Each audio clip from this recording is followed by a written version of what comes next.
Hey guys, Dr. Sean Bostic here. Have you ever worked with someone who was so intellectual and confident in their own judgment that when they have an opinion, everything you say against it allows him to defend it more vigorously? It's not that he's unwilling to listen to you, it's just that he is so intelligent that he can pick apart all the weaknesses in your reasoning or in your suggestions for improvement. These people are sometimes assigned a handler. A handler comes in and it's able to talk to that leader, listen to their objections, soften it for others, maybe repair the relationships that were damaged by the original judgment he may have posed or may have presented. And then he's also to work with that leader in order to, find some type of compromise and take it back to the group. The human edge is not simply about having the courage to speak up and present your viewpoints. It's also about listening to other people's viewpoints and then coming together to make a strong improvement in processes and a stronger solution. I have something I want you to watch. Let's take a look. The leadership team had been told that the purpose of the meeting was to discuss the company's future workplace model. For the past several years, employees had worked under a hybrid arrangement. Most teams came into the office 2 or 3 days each week. Managers had discretion to require additional in person time for training, performance concerns, client meetings, or projects that benefited from close collaboration. The arrangement was not perfect.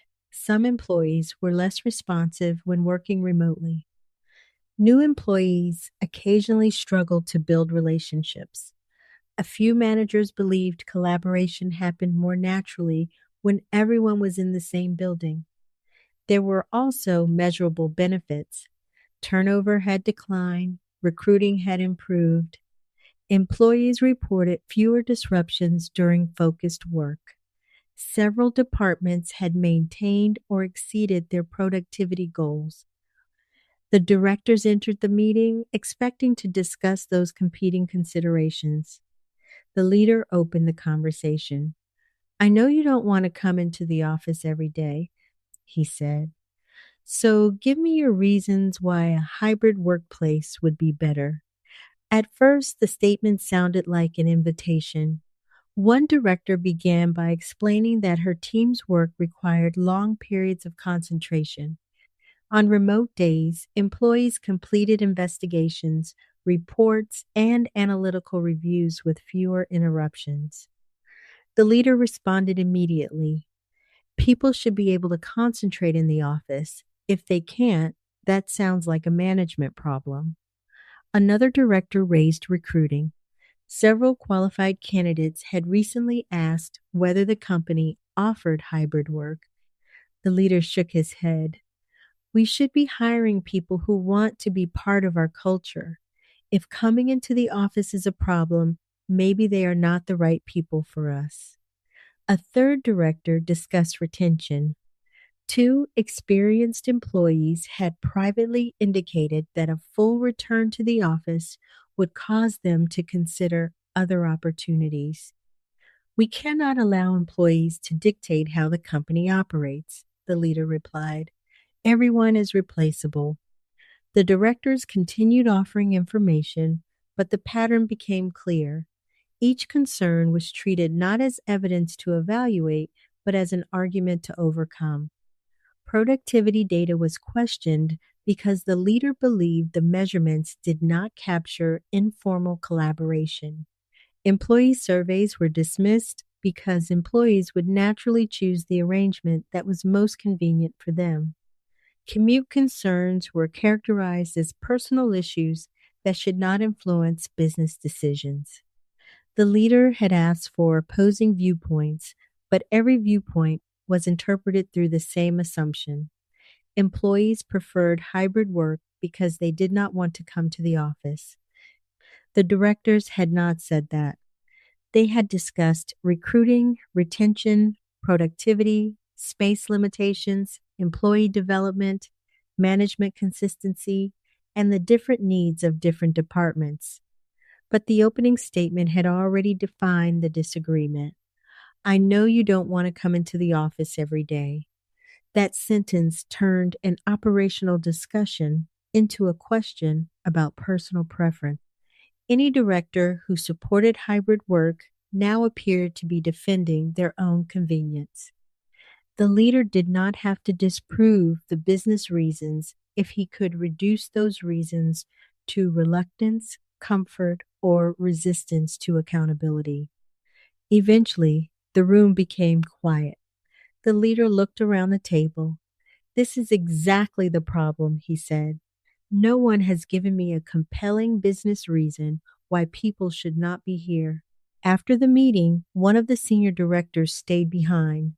She had worked with the leader for years and understood how to approach him. She did not challenge the conclusion directly. Instead, she suggested that an immediate 5-day return might create unnecessary disruption. What if we begin with 4 days? She asked. That would demonstrate your commitment to rebuilding the office culture while giving managers time to address retention concerns. The leader considered it. That might be reasonable, he said, but the message needs to be clear that we are moving toward being fully in the office. The senior director agreed to prepare the communication. She then spent the rest of the afternoon speaking with the other directors. She explained that the leader was concerned about culture and accountability. She asked them not to focus on his comments about employees being replaceable. She encouraged them to identify which employees posed the greatest retention risk. She also revised the announcement so that the change sounded like a measured effort to strengthen collaboration rather than the first step toward eliminating hybrid work. No one had formally assigned her to do this, but everyone understood her role. She was the person who translated the leader's decisions into language employees could accept. She softened statements that created unnecessary fear. She identified risks the leader had dismissed and quietly incorporated protections into the implementation plan. She was not simply a trusted advisor. She had become the leader's handler. The problem was not that the leader preferred employees to work in the office. There are legitimate reasons for an organization to require in person work. The problem was that he had entered the meeting with a conclusion and treated the discussion as proof that he had considered other perspectives. He had asked for disagreement, but he had framed every opposing viewpoint as evidence of employee self interest. He had listened, but only long enough to respond. And because a capable director remained behind to make the decision workable, the leader never had to confront the weaknesses in his own process. The company would later describe the 4-day requirement as a compromise reached through leadership discussion. But it was not a compromise. It was the original conclusion, slightly modified by the person responsible for protecting the organization from the leader's certainty. Wasn't that fun? As you can see, the goal was not about silencing the leader or eliminating strong opinions. The goal was about creating enough emotional friction that would have confidence not turn into certainty, and certainty not create organizational harm. Please watch part two in my next upcoming YouTube video, When Competence Requires a Handler, and we will continue the story.